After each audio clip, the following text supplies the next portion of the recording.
clase 28. Hoy día vamos a ver el tema del segundo sello, la apertura del segundo sello, que esta vez implica y aparece como señal el caballo bermejo, o también llamado caballo rojo. Vamos a leer ahí en Apocalipsis capítulo 6, versículos del 3 al 4.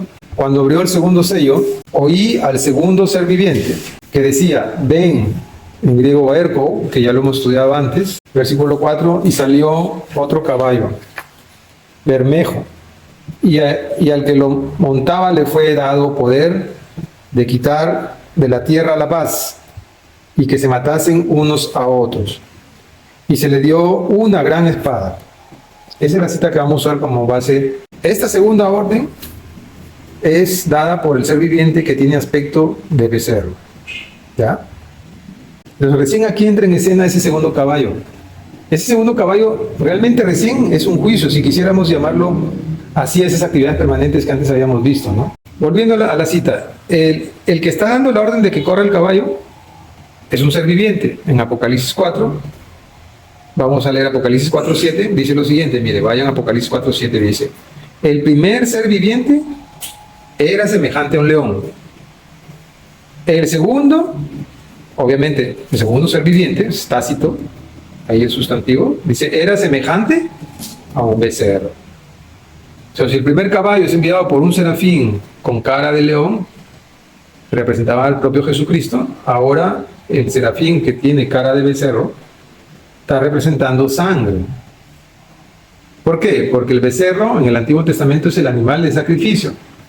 La consecuencia, entonces, hermanos, vamos ubicándonos en tiempo, la consecuencia entonces no recibir el Evangelio, que es el caballo blanco, la consecuencia es que se va a activar un tiempo de sacrificio. Vámonos, para entender mejor este aspecto, vámonos a 2 Tesalonicenses, capítulo 1, versículos 3 al 8. Debemos siempre dar gracias a Dios por vosotros, hermanos, como es digno, por cuanto vuestra fe va creciendo.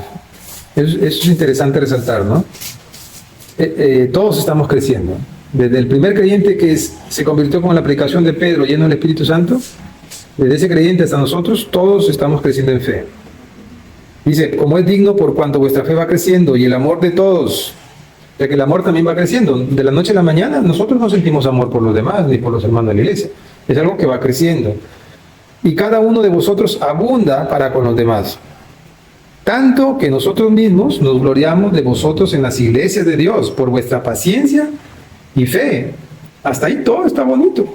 La iglesia crece, el creyente crece, el caballo blanco cabalga, el evangelio se predica. Dice, y fe en todas vuestras persecuciones y tribulaciones que soportáis. Entonces ya va cambiando la cosa, ¿no? Versículo 5. Fíjense, esto es demostración del justo juicio de Dios. Entonces tú te preguntas, ¿qué? ¿La persecución y la tribulación que soportamos es justo juicio de Dios? Podremos tener opiniones distintas, ¿no? Pero Pablo está diciendo que sí, y ahí lo explica. Dice, esto es demostración del justo juicio de Dios, para que seáis tenidos por dignos del reino de Dios, por el cual asimismo padecéis. Que esto no lo hubiera dicho cualquier personaje del Nuevo Testamento, podríamos llegar hasta cuestionarlo, ¿no? Pero lo dijo alguien que vivió, o sea, esta realidad la vivió el mismo Pablo. Así que el inicio del caballo rojo, de que él cabalgue en la tierra y que empiece a operar después de la evangelización, es que a pesar que no es consecuencia directa de los creyentes, sin embargo Dios lo va a permitir. Es como un daño colateral. Es como un daño que Dios no lo quiere hacer a la iglesia, pero va a aprovechar para hacer crecer a la iglesia. ¿Ya? No es por nosotros directamente, es por aquellos que lo han rechazado, pero el Señor va a aprovechar en esa tribulación contra esas personas. Él va a aprovechar para que su pueblo también pase tribulación, pero para beneficio de la iglesia. Esto es demostración del justo juicio de Dios, para que seáis tenidos por dignos del reino de Dios, por el cual asimismo padecéis. Versículo 6, miren, lean ahí conmigo en su Biblia, vayan a pensar que yo estoy cambiando algún versículo. Porque es justo delante de Dios pagar con tribulación a quienes los atribulan, o sea, contra el mundo, contra los que no quieren al Señor. Es justo que el Señor los castigue, es justo que el Señor les envíe el caballo rojo. Versículo 7.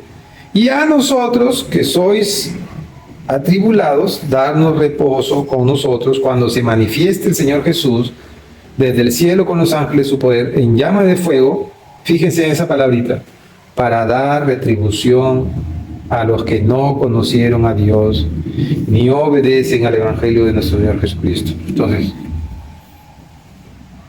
supuestamente es muy claro, no sé si ustedes lo entienden con la simple lectura, pero lo que está diciendo Pablo es, por culpa de aquellos que han rechazado el Evangelio, yo voy a enviar un juicio. ¿Cuál es el juicio? La guerra. En esa guerra, en esa persecución, en ese daño que yo intento hacer al mundo, la iglesia también va a ser afectada. Pero en el caso de la iglesia es para hacernos dignos. En el caso de los otros es para destrucción de ellos. Entonces, ¿qué ha pasado en estos más de 2000 años desde que Cristo ascendió a los cielos? El mismo dice Mateo 24 que vendrán guerras, rumores de guerra. Como le decíamos antes en las primeras clases, si no aceptan el Evangelio, entonces viene guerra. Y para el Señor eso es justo. Y para nosotros que amamos al Señor también nos parece justo. Porque aquellos que no aceptan el Evangelio se vuelven enemigos de nosotros. Pues como nosotros no podemos defendernos de esos enemigos, porque el Señor dice, ama a tus enemigos, nos dice, tú no te defiendas, tú no hagas venganza, déjamelo a su amigo. Entonces el Señor activa la guerra. Y hermanos, durante más de 2000 años, las guerras en todo el mundo por causa del Evangelio han venido sucediendo. Y la gente lo que no entiende es que esas maldiciones, esas guerras, esos problemas son llamadas de atención. El Señor tiene demasiada paciencia, siempre quiere llamar la atención para que nosotros nos demos cuenta. Vamos a ir a Mateo 24, 6 al 7. Y oiréis de guerras y rumores de guerras, mirad que no os turbéis. O sea, no te preocupes, es lo que está diciendo. No te entristezcas, le dice a la iglesia. Porque es necesario, esa palabra, ¿no? Que a veces la leemos y la pasamos por alto, pero dice porque es necesario, ¿no? Es coherente con lo que está sucediendo en Apocalipsis, con este segundo caballo. Entonces, lo que estamos interpretando de Apocalipsis es coherente con el mensaje del mismo Jesucristo. Jesucristo dice que es necesario. En Apocalipsis le decimos, anda, haz guerra, quita la paz del mundo. Si tú ves guerra en el mundo es porque antes la gente rechazó a Cristo. Antes lo rechazaron. ¿Por qué Rusia pasó por todas estas guerras? Porque rechazaba a Cristo. ¿Por qué Israel sufre tantas guerras? Pero rechazaba a Cristo. No creen en Cristo. No creen en Cristo, hermano. Donde hay guerra, antes han rechazado a Cristo. Entonces, esa es la respuesta correcta. No es que Dios sea malo. Lo que pasa es que lo han rechazado. Y la consecuencia de rechazar al caballo blanco, que es la labor de la iglesia, la consecuencia es que viene el caballo rojo, a quien se le ha dado poder, y empieza a quitar la paz. ¿Cómo la quita? Porque usan los políticos. Fíjense que esto es en el mundo espiritual, también lo explicamos en la clase pasada. Vamos a Lucas 21, ahí está el mismo pensamiento, ¿no? Mismo argumento, el caballo rojo. Lucas 21 del 10 al 13, vamos a leer. Lucas 21 del 10 al 13. Dice lo siguiente. Entonces les dijo, se levantará nación contra nación y reino contra reino. Que es una guerra, ¿no? No dice guerra, pero esto es declaración de guerra, pues, ¿no? Y habrá grandes terremotos en diferentes lugares, hombres y pestilencias, que es algo también parte de otro juicio, lo vamos a ver más adelante. Y habrá terror, y grandes señales en el cielo, eso lo explicaremos luego, ¿no? Esto del terror. Pero dice, antes de todas estas cosas, ¿no? De las guerras, os echarán mano y os perseguirán y os entregarán a las sinagogas y a las cárceles. Y seréis llevados ante reyes y ante gobernadores por causa de mi nombre. Versículo 13. Y esto será ocasión para dar testimonio. O sea, no hay guerras, es que antes no había predicación del Evangelio. Vámonos ahora a Ezequiel, capítulo 9. Es el mismo argumento, pero que está en el Antiguo Testamento, para que vean cómo es el pensamiento de Dios o cómo obra. Esto que está haciendo el Señor no es nuevo.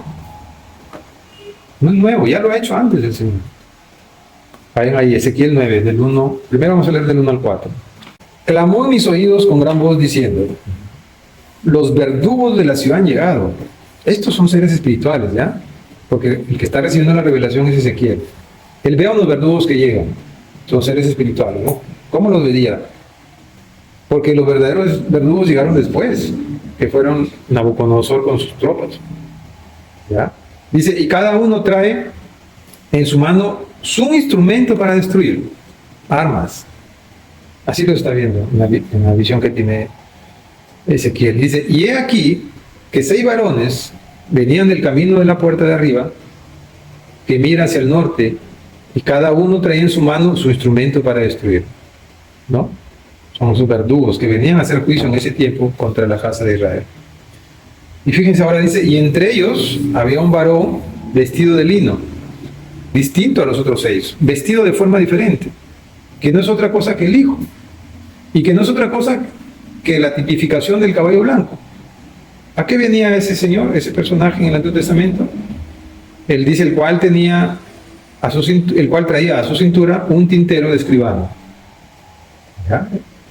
O sea, dándole el carácter de juez, de veraz, y de que es capaz de escribir la historia, ¿no? Y entrados, se pararon junto al altar de bronce. El altar de bronce, hermanos, es donde se hace la justicia. Para eso era el altar de bronce. Ahí se hacía la justicia, ahí se sacrificaba el animal. Es decir que primero este personaje aparece como para traer la gracia, pero de ahí tiene que venir el juicio. En el altar de bronce no se produce el juicio. Dice, y la gloria del Dios de Israel se elevó de encima del querubín. El mismo ser viviente que estamos viendo en Apocalipsis. Por eso les digo, la interpretación que estamos haciendo en Apocalipsis es coherente con todas estas citas que estamos viendo. Estamos interpretando lo que la Biblia ya nos contó antes. Y aquí está apareciendo el caballo blanco, está apareciendo el hijo, está apareciendo un querubín, y está apareciendo lo que están haciendo. Están trayendo gracia, pero también están trayendo juicio. Dice, sobre el cual había estado al umbral de la casa, y llamó Yahvé al varón vestido de lino, al hijo, que tenía a su cintura el tintero escribano, y le dijo Yahvé, pasa por en medio de la ciudad, por en medio de Jerusalén, y ponles una señal en la frente a los hombres que gimen y que claman a causa de todas las abominaciones que se hacen en medio de ella.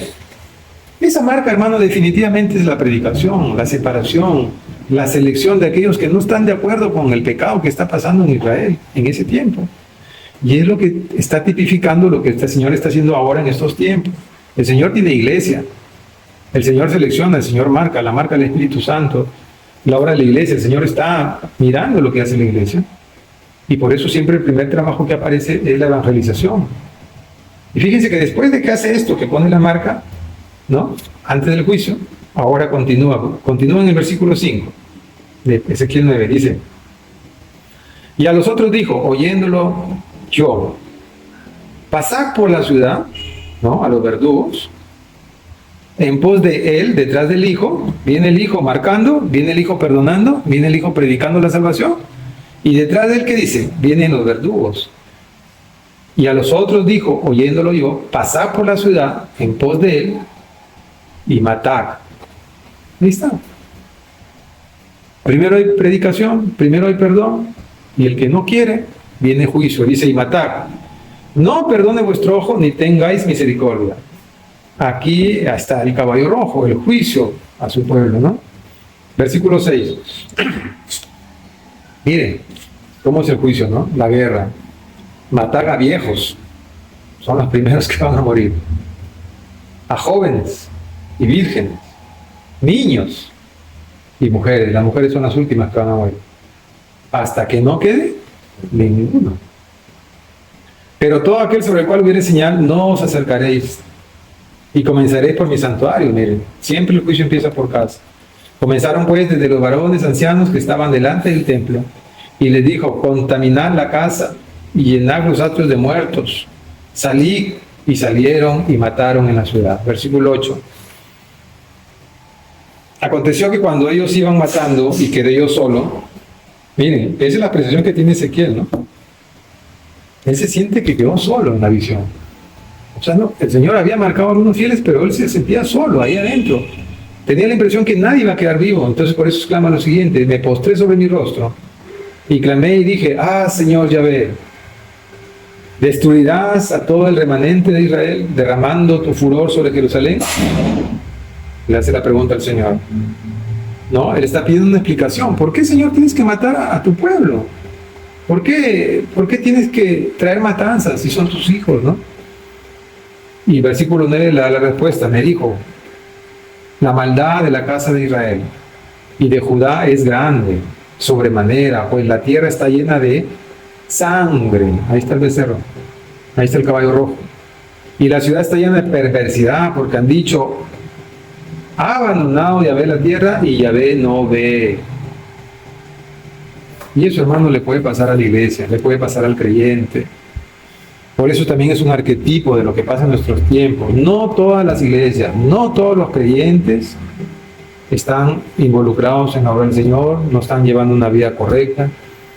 No todos estamos perseverando en el camino, sino que muy por el contrario, hay iglesias y hay creyentes que hacen todo lo contrario que el Señor quiere. Y por eso el juicio empezó por la casa de Israel, por eso que el juicio empieza también por el creyente. Muchos dicen, no, el Señor nos va a levantar en rapto y no vamos a experimentar ningún juicio. Mentira. Somos los primeros que seremos atribulados, como ya lo hemos explicado por qué también, ¿no? Ahora no lo entendemos probablemente, pero fíjense en el camino que viene teniendo la iglesia en los últimos 2000 años. El evangelio se ha predicado, lo han rechazado y han venido las guerras. Entonces son cosas del Señor, es su autoridad, Él sabe lo que hace, conoce al ser humano, sabe que el ser humano es rebelde, sabe que nosotros somos duros de entender. Entonces el Señor nos disciplina, nos corrige hasta que entendamos por qué lo hace. Amén.